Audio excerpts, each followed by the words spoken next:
जय श्री स्वामीनारायण विद्यार्थी मित्रों, श्री सजानंद गुरुकुल संचालित श्री पुरुषोत्तम विद्यालय मानकुआ ऑनलाइन एजुकेशन में आपका स्वागत है।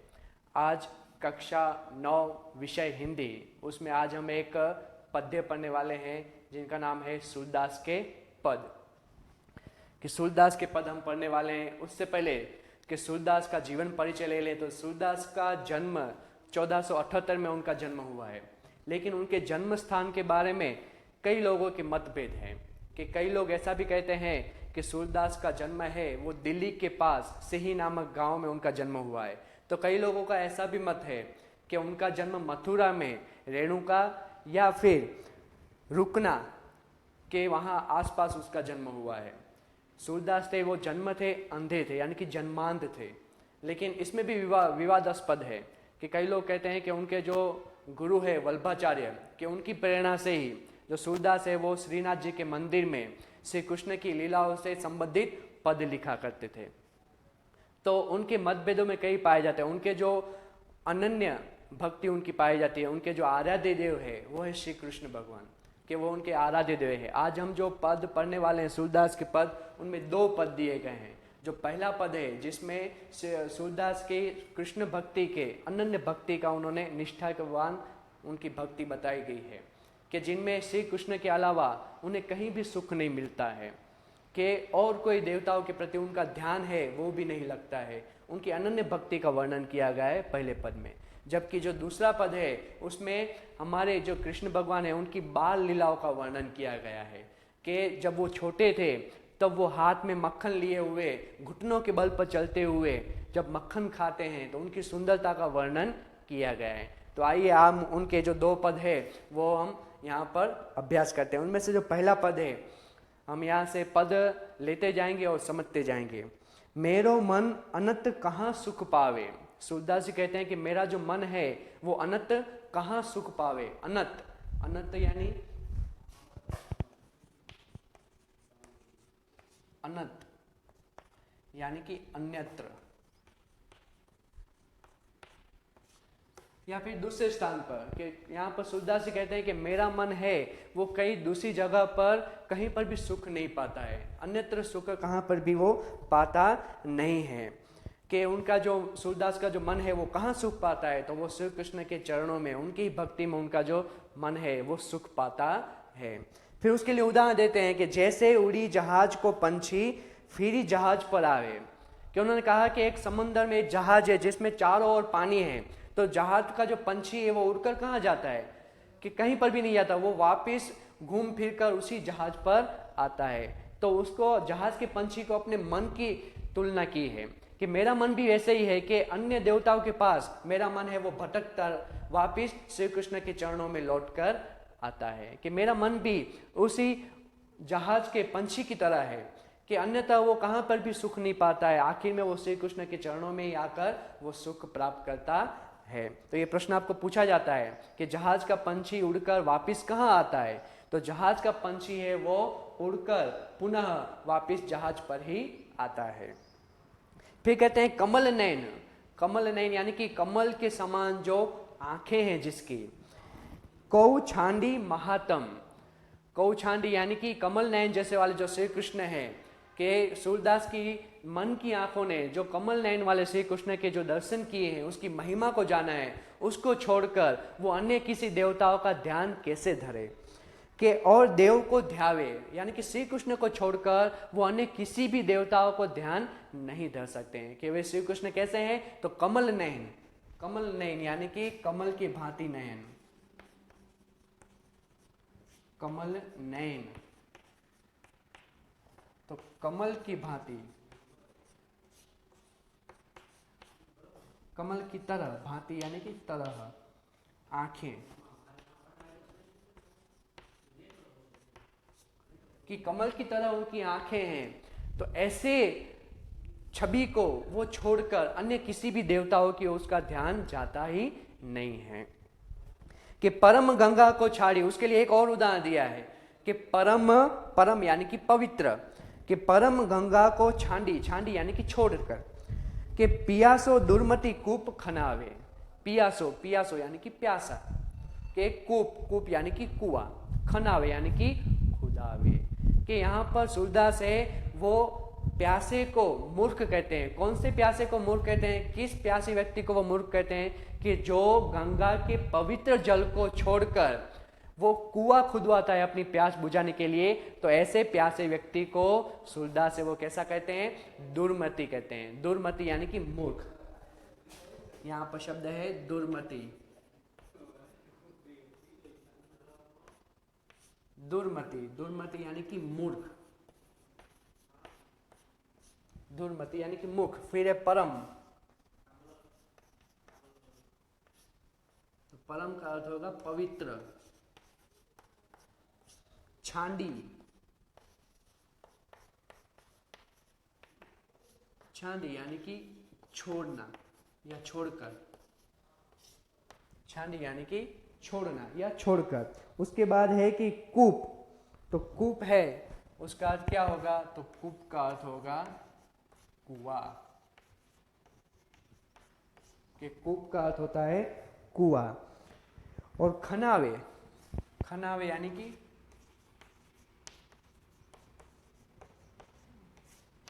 खुदवाए।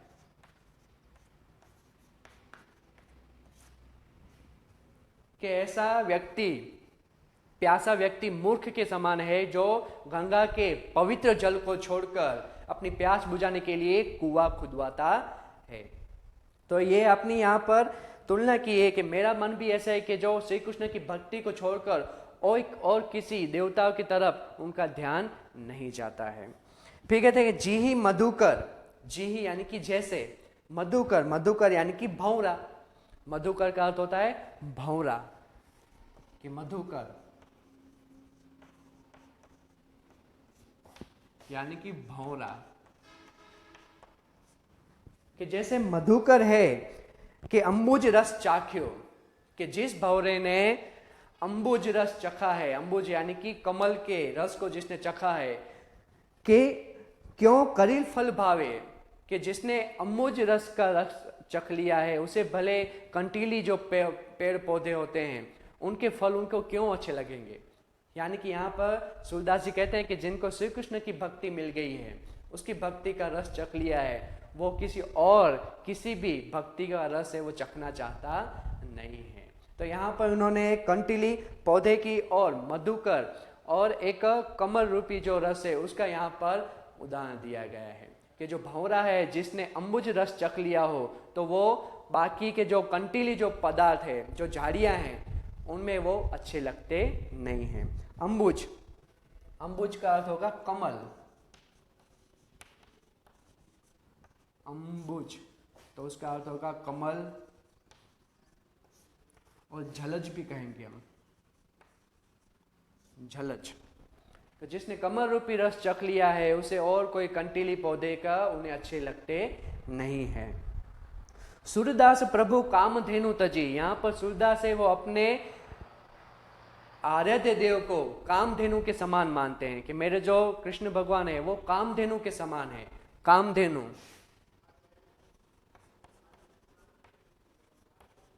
विद्यार्थी मित्रों, कामधेनु का अर्थ क्या होगा? तो कामधेनु का अर्थ होगा कि देवलोक की एक गाय।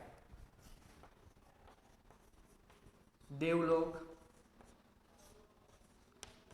की गाय जो इच्छा को पूर्ति करती है, इच्छा को पूर्ति करती है, ऐसी गाय है। कि देवलोक में एक ऐसी गाय है कामधेनु कि जो सभी की इच्छा पूरी करती है। तो अपने आराध्य देव को कामधेनु के समान बताया है कि वो सबकी इच्छा पूर्ति करने वाले हैं। कि कामधेनु तजी, तजी यानी कि त्याग करना। छेरी कौन दुहा है? छेरी यानी कि बकरी। छेरी, छेरी का अर्थ होगा बकरी। तो यहाँ पर सूरदास जी कहते हैं कि कामधेनु जैसी गाय को छोड़कर भला बकरी को कौन दुहाएगा। तो उन्होंने अपने आराध्य देव को किसके समान बताया है? कामधेनु के समान बताया है। जो देवलोक की गाय होती है जो सबकी इच्छाओं को पूर्ति करती है, ऐसी वो गाय हैं, तो अपने ईश्वर को, अपने आराध्य देव को उन्होंने उस कामधेनु के समान बताया कि जो इसको उनके आराध्य देव कामधेनु है तो उसको छोड़कर भला छेरी यानी कि बकरी को कौन दुहाएगा, उन्हें कौन पूछेगा। तो ये था पहला पद। ये पहले पद में हमने ये जाना कि श्री जो सूरदास है वो अपने श्री कृष्ण की चरणों को छोड़कर और कहीं भी सुख पाते नहीं है। उसके लिए उन्होंने कई सारे उदाहरण दिए। उन्होंने जहाज के पंछी का उदाहरण दिया कि जहाज का पंछी है वो जहाज से उड़कर पुनः वापस जहाज पर ही आता है। तो सूरदास का मन भी अन्य देवताओं की ओर से वहां से भटक कर आखिर श्री कृष्ण के चरणों में ही आता है। फिर उन्होंने एक गंगा जल का उदाहरण दिया कि जो पवित्र गंगा जल है उसको छोड़कर भला पानी की प्यास बुझाने के लिए जो व्यक्ति कुआं खुदवाता है तो वो प्यासा व्यक्ति मूर्ख के समान है। यानी कि श्री कृष्ण की भक्ति को छोड़कर किसी और की भक्ति करना तो वो उसके लिए यहाँ पर एक मूर्खता के समान बताया गया है।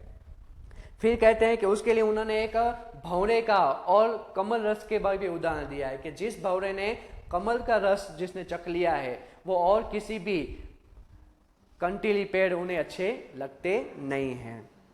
फिर अपने ईश्वर को कामधेनु के समान बताया गया, कामधेनु गाय है तो उसको छोड़कर वो भला बकरी को कौन दुहाएगा। तो यहाँ पर सूरदास के अनन्य भाव को व्यक्त किया गया है। अब ले रहे हैं दूसरा पद कि दूसरे पद में श्री कृष्ण की बाल लीलाओं का वर्णन किया गया है कि उसकी बाल लीलाएं हैं उसका वर्णन किया गया है, वो हम यहाँ पर लेते हैं। तो ये जो शब्दार्थ हैं वो पहले पद के हैं, अब लेते हैं दूसरे पद के शब्दार्थ।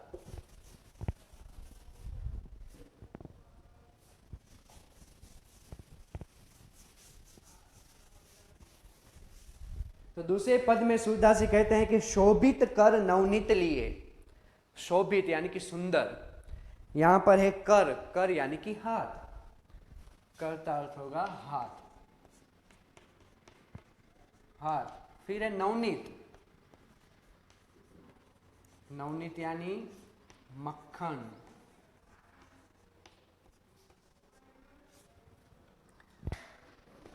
कि कर यानी कि हाथ और नवनीत यानी कि मक्खन। तो यहाँ पर श्री कृष्ण भगवान है वो हाथ में मक्खन लिए हुए हैं और अपने घुटनों के बल पर वो चल रहे हैं। देखो घटुरुनी चलन रेणु, कि वो घुटनों के बल पर चल रहे हैं और काफी सुंदर लग रहे हैं। तो उसकी सुंदरता का वर्णन किया गया है कि जब वो छोटे से बालक हैं तब वो कितने सुंदर लग रहे हैं। आपने भी कई चित्र में देखा हुआ होगा कि अभी एक नया जो त्योहार आता है जन्माष्टमी, वो श्री कृष्ण के ही लिए जन्माष्टमी मनाया जाता है, हम जानते हैं ये अवसर में। तो उसमें कई प्रकार के व्हाट्सएप में आप ऐसे चित्र देखे होंगे जिसमें बालक जो श्री कृष्ण भगवान है वो घुटनों के बल पे, उसके हाथ में मक्खन है, उसके मुंह पर भी मक्खन लगा हुआ है। वो चित्र को देखकर हमें कितना आनंद मिलता है। तो ऐसे ही चित्र का वर्णन करते हैं यहाँ पर सूरदास कि वे कहते हैं कि इतने सुंदर लग रहे हैं कि उसके हाथों में मक्खन लिए हुए हैं और घुटनों के बल पर वो चल रहे हैं। कहते हैं कि रेणु, रेणु यानी कि धूल, रेणु यानी कि धूल, कि जब वो घुटनों के बल पर चल रहे हैं तो जो जमीन पर जो धूल लगी हुई है वो भी उसके शरीर में शोभा के रूप पर शोभा देती है। कि उसके चलन रेणु तन मंडित मुख दधि लेप की है, कि उनके तन मन में जो धूल लगी हुई है वो भी शोभा दे रही है, सुशोभित लग रही है। हम अक्सर बच्चों को देखते हैं कि जब वो धूल मिट्टी में खेलते रहते हैं तो गंदे हो जाते हैं, तो अक्सर हम उसको डांटते हैं, लेकिन नहीं, वो धूल मिट्टी उसके ऊपर सौंदर्यवान दिखाई देती है। यहाँ पर श्री कृष्ण भगवान जब वो मिट्टी में खेल रहे हैं तो धूल उसके शरीर पर लगी हुई है, वो भी उसकी सौंदर्यता को बढ़ाती है। साथ ही साथ कहते हैं कि मुख दधी लेप किए, दधी यानी कि दही, कि जो मक्खन है उससे उनका मुख है वो लिपा हुआ है। आपको ये प्रश्न पूछा जाता है कि श्री कृष्ण का मुख है वो किससे लिपा हुआ है या किसका लेप है, तो मक्खन का लेप है। तो यह दृश्य देखकर सूरदास जो है वो अपने मन की आंखों से उस दृश्य को देख के उसका वर्णन कर रहे हैं कि काफी सुंदर दिखता है। फिर कहते हैं कि चारु कपोल, चारु यानी कि सुंदरता, चारु यानी कि सुंदरता। फिर कपोल, कपोल यानी कि गाल, कि श्री कृष्ण भगवान अभी छोटे हैं इसीलिए उसके जो गाल है वो एकदम सुंदर लग रहे हैं, कि सुंदर उसके गाल है। फिर कहें लाल लोचन, लाल, लाल का अर्थ क्या होगा, तो चंचल, कि उनके आंखें हैं वो एकदम चंचल है। लोचन, लोचन यानी कि आंखें। तो यहां पर हम लेते हैं कि लाल, लाल का अर्थ क्या होगा, तो होगा चंचल। उसके बाद यहां पर एक और शब्द है कि लोचन, लोचन का अर्थ होगा आंख या नेत्र, आंख या नेत्र। तो यहां पर श्री कृष्ण भगवान के जो गाल है वो सुंदर लग रहे हैं, उसके जो नेत्र है वो भी चंचल दिखाई देते हैं। कि घोराचन तिलक दिए, कि उनके माथे पर घोराचन का तिलक लगाया हुआ है। घोराचन यानी कि एक पीला द्रव्य, तिलक करने के लिए जो पीला द्रव्य होता है उसको हम घोराचन कहते हैं। तो उनके गाल सुंदर लग रहे हैं, उसकी आंखें हैं वो चंचल है, उनके माथे पर घोरे चंद का जो तिलक है वो भी लगाया हुआ है। लट लटकनी मनुमते, कि उनके सिर के दोनों ओर जो लटे हैं वो लटक रही है। लटक यानी कि केश गुच्छ, कि जो सिर के जो लंबे लंबे केश होते हैं वो दोनों ओर लटक रही है। कि मनुमते, मनु यानी कि मानो, ऐसे लग रहे हैं कि मधुपगन मादप मधु ही पिए, कि जिस तरह से भंवरा है वो मध का रस पीकर जिस मस्ती से झूमता है, उसी प्रकार से श्री कृष्ण के सिर की दोनों ओर की जो लटें हैं जैसे वो नशे में, जैसे वो झूम रही है, लटक रही है, जैसे वो हिल रही है। तो मादक, मादक यानी कि नशे में जो हो, मस्ती के नशे में हो, उसको मादक कहते हैं। फिर मधु ही, मधु यानी कि मध, कि जिसने मध पिए हुए हैं। तो हमने देखा है कि भंवरे जो अक्सर होते हैं फूल के ऊपर मध पीते हुए ऐसे उड़ते हैं, तो ऐसा लग रहा है जैसे वो नशे में उड़ रहे हैं। उसी प्रकार से श्री कृष्ण की जो लटें हैं वो भी हवा में ऐसी तरह से उड़ती है जैसे मादक में जो भंवरा है वो मधु पीते हुए उड़ता है। फिर कहते हैं कि कठुला कंठ, कठुला एक शब्द है यहां पर, कठुला।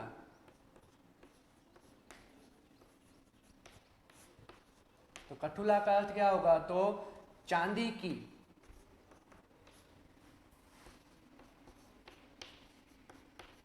चांदी की चौकियां, या फिर बगनक, बगनखा, बगनक, बजरबट।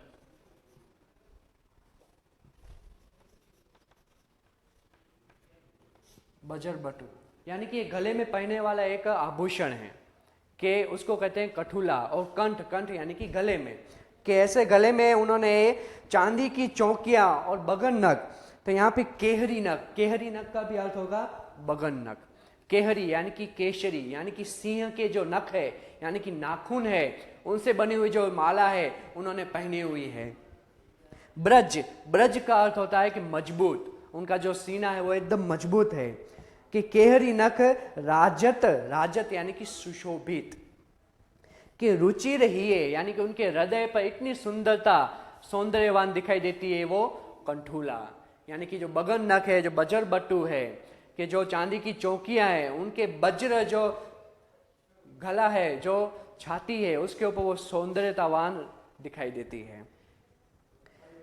कि राजत रुचिर यानी कि सुशोभित, सुंदर लग रहे हैं। फिर कहते हैं सूरदास जी कि ऐसी छवि को देखना, कि जब श्री कृष्ण भगवान ऐसे सुंदर दिख रहे हैं कि ऐसी छवि को देखकर वो धन्य हो जाते हैं।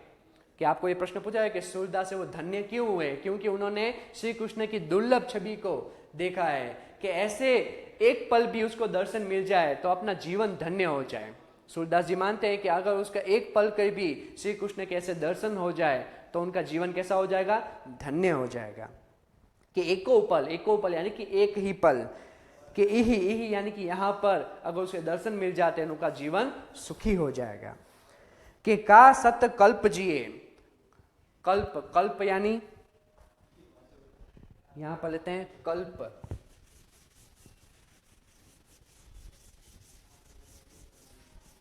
विद्यार्थी मित्रों, कल्प का अर्थ क्या होगा,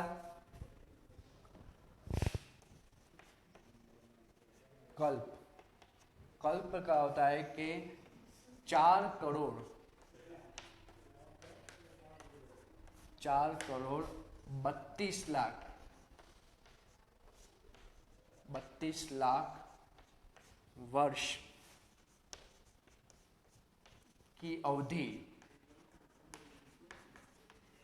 अवधि यानी कि समय, कि एक कल्प का इतना समय होता है, 4,32,00,000 वर्ष की अवधि, उसमें एक कल्प होता है। तो यहाँ पर कहते हैं कि सत्य यानी कि 100 कल्प भी अगर हम जिए तो वो व्यर्थ है, जिसमें हमें श्री कृष्ण के ऐसे दुर्लभ छवि का दर्शन न हो। तो ऐसे 4,32,00,000 वर्ष की भी अगर हमें अवधि या समय मिले तो भी वो जीना व्यर्थ है। सूरदास तो कहते हैं कि मुझे एक पल भी मिल जाए उनके श्री कृष्ण की छवि का दर्शन करने के लिए, तो उनका जीवन है वो धन्य हो जाएगा। तो यहाँ पर दूसरे पद में हमने देखा कि श्री कृष्ण के जो बाल लीला का वर्णन किया गया। पहले पद में हमने देखा कि श्री कृष्ण के प्रति जो अनन्य भक्ति है उसका वर्णन किया गया। तो ये दोनों पदों में सूरदास ने अपने आराध्य देव श्री कृष्ण को रखते हुए उन्होंने 2 पद लिखे हैं। तो इन दोनों पदों में अगर आपको कोई प्रश्न हो तो आप व्हाट्सएप में मुझे मैसेज कर सकते हैं। यहाँ पर आपको ध्यान रखना है कि ये दोनों पद है, होमवर्क में जब आपको दिया जाएगा ये दोनों पद आपको लिखने होंगे। तो आपको ये ध्यान रखना है कि हम ये दोनों पदों में जो भी आपको प्रश्न हो तो आप पूछ सकते हैं व्हाट्सएप में। इनमें कई कठिन शब्द भी हैं, तो अगर आपको नहीं मालूम है तो आप पूछ सकते हैं। तो यहाँ पर हमारी ये पाठ है, जो पद्य है वो पूरा होता है। हमारी SSGM यूट्यूब चैनल को लाइक, शेयर और सब्सक्राइब करना ना भूलें। फिर से नए टॉपिक के साथ आपसे मिलेंगे, तब तक के लिए जय श्री स्वामीनारायण।